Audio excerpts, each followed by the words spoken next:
La marche apaise. La marche recèle une énergie bénéfique. Cette façon de poser régulièrement un pied devant l'autre tout en ramant au même rythme avec ses bras. La fréquence accrue de la respiration. La légère stimulation du pouls. Les activités oculaires et auriculaires indispensables pour déterminer sa direction et préserver son équilibre. La sensation de l'air qui vous frôle l'épiderme.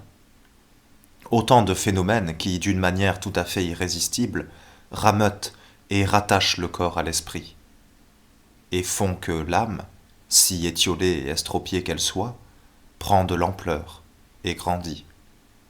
C'est bien ce qui arriva à ce Jonathan dédoublé, gnome logé dans le corps d'une poupée trop grande. Pas après pas, il grandit et reprit les dimensions de son corps, il le remplit de l'intérieur, il s'en rendit progressivement maître et finit par coïncider avec lui. Cela se passa à peu près au coin de la rue du Bac, et il traversa la rue du Bac alors que la marionnette Jonathan, à cet endroit, aurait automatiquement pris à droite, suivant l'itinéraire habituel qui menait à la rue de la Planche, laissa sur sa gauche la rue Saint-Placide où se trouvait son hôtel, et continua tout droit jusqu'à la rue de l'abbé Grégoire, qu'il prit jusqu'à la rue de Vaugirard, pour gagner ensuite le jardin du Luxembourg. Il y pénétra et en fit 3 fois le tour par l'allée la plus longue et la plus loin du centre, longeant comme les joggeurs la grille sous les arbres.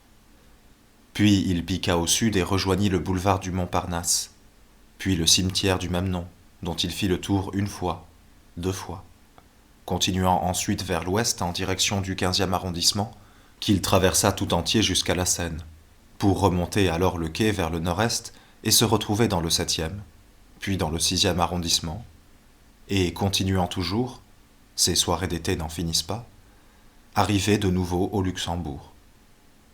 Au moment où il y parvenait, le jardin fermait tout juste. Il s'arrêta devant la grande grille à gauche du Sénat.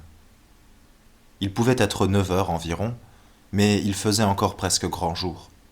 L'imminence de la nuit ne se devinait qu'à la nuance délicatement dorée que prenait la lumière, et aux franges mauves des ombres. La circulation dans la rue de Vaugirard était à présent plus réduite et presque sporadique. Les masses humaines s'étaient égayées. Les petits groupes qui sortaient encore du jardin, ou se formaient au coin des rues, avaient vite fait de se disperser et de disparaître par bribes individuelles dans toutes les petites rues autour de l'Odéon et de l'église Saint-Sulpice. On allait prendre l'apéritif, on allait au restaurant, on rentrait chez soi. L'air était moelleux et sentait un peu les fleurs. Le silence s'était fait. Paris mangeait. Tout d'un coup, il s'aperçut à quel point il était fatigué. Il avait les jambes, le dos et les épaules endoloris d'avoir marché pendant des heures, et les pieds lui brûlaient dans ses chaussures. Et soudain, il avait faim, tellement faim qu'il avait des crampes à l'estomac.